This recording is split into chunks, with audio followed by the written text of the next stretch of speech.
All right, so it says the derivative of function f is given right there. At what values of f of x does it have a relative min or max? Okay, same rules apply as when we did the other problem. So what you want to do is take the derivative and set it equal to 0 or undefined. The difference with this one is that I just give you the derivative. The derivative is given. You don't actually have to calculate it out, anything like that. Okay. So we need to figure out where negative x to the third plus cosine of x squared is equal to 0 or undefined. Well, there is no division by 0 on this, so we really don't need to worry about the undefined. So I'm actually just going to erase that real quick. Okay, so we only really need to worry about where this is equal to 0. The problem with this is that you can't actually solve this orange equation, algebraically anyway. So what do we use when we can't solve something algebraically? So we're going to graph it on a graphing calculator and figure out where they intersect. Okay, but what I was looking for was graphing it on the graphing calculator and finding the intersect. So we're going to do negative x divided by 3 plus cosine x squared. Okay, just making sure that was accurate. And then we're going to graph 0. Okay. And what's cool about this problem is it says that it gives you a domain of 0 to 3. Okay, so that makes it a little bit easier to find what this solution is, but you are going to want to limit your window to 0 to 3. Otherwise, you could have multiple answers. So you are going to want to do this. Hit window, and then x min is 0, x max is 3, and then just hit zoom 0. It's going to fit it to the screen automatically, and kind of pretty. And the problem is asking, at what values of x does it have a relative min? Okay, well, this is the derivative. So what I'm going to do is find out where these intersection points are first. Okay, so second calc 5, enter, enter, enter. So one of them is going to be that, so I'm actually going to screenshot this here.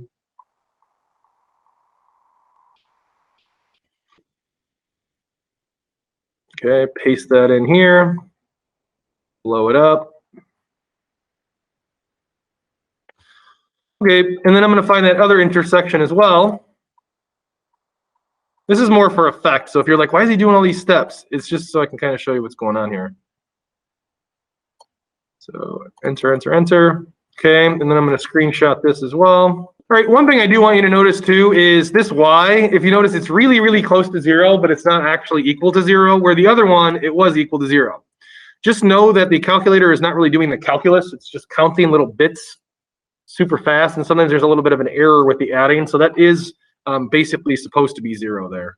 So you're like, why is that not 0? It's just because that's the way the calculator works.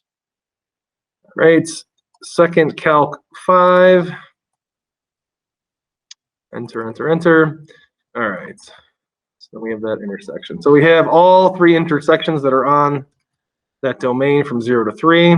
All right, so what I'm going to do here after I have those intersections is I am just going to solve this equation here. Okay, so I'm going to say x is equal to 1.094. I guess if we're being super, super technical here. This is about equal to 1.094, 2.372,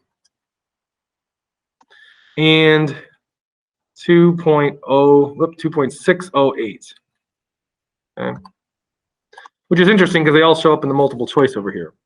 Okay, now that we have our critical numbers, the next step would be making a critical number line. So that's what I'm going to do here. Now the critical number line does not go from negative infinity to infinity because it only goes from 0 to 3. So I'm actually going to cap this from 0 to 3 here. And then I'm going to put my critical numbers in here. Now you can do this. I highly advise it. I'm just going to give these letters so I don't feel like, because I don't have to write them down again. So I'm going to say this is A, this is B, and this is C. And we're looking for the derivative and what it tells us about the original function. Okay. If you notice, it does say at what values of f does it have a relative min, even though they give you f prime. So we're looking for f's relative min. So you are going to want to fill out this critical number line. Okay. Right. So you can pick a value between 0 and a. Well, that's where the graph kind of comes into play here. You can see from 0 to a, right here, it's positive. So I'm going to put a little positive here. And if the derivative is positive, f is increasing. Okay? Between a and b, it's negative. So I'm going to put a negative in there, and that's decreasing. Between b and c, it's positive. A little positive there. That's increasing. And between c and 3, right here, it's negative. So I'm going to say that's decreasing. Okay. Now, once we have this, we can set the graph of what it kind of looks like, what f looks like. So it's going to be like here, and then it bottoms out here, and then it goes here, and it increases again, and then it decreases right here. Okay. Now, is that exact? No. Well, we don't really even know what f looks like. Okay. We would have to do the antiderivative for that to figure out what f looks like. Okay. But it looks something like that, and we are looking for the relative min.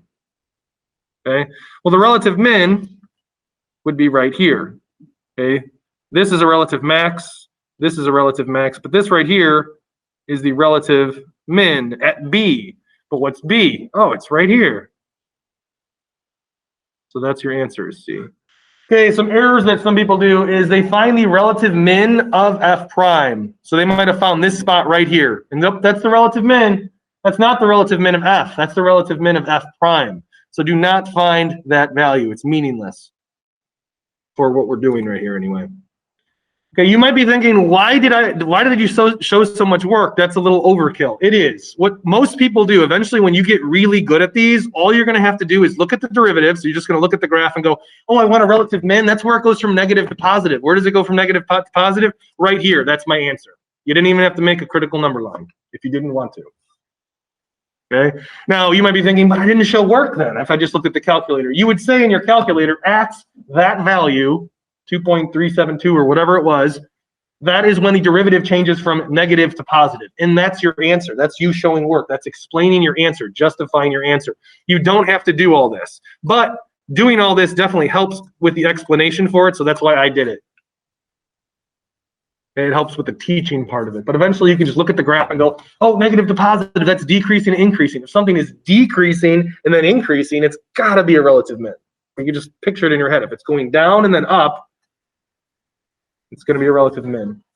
You can just do the derivative of each equation to get to the next one.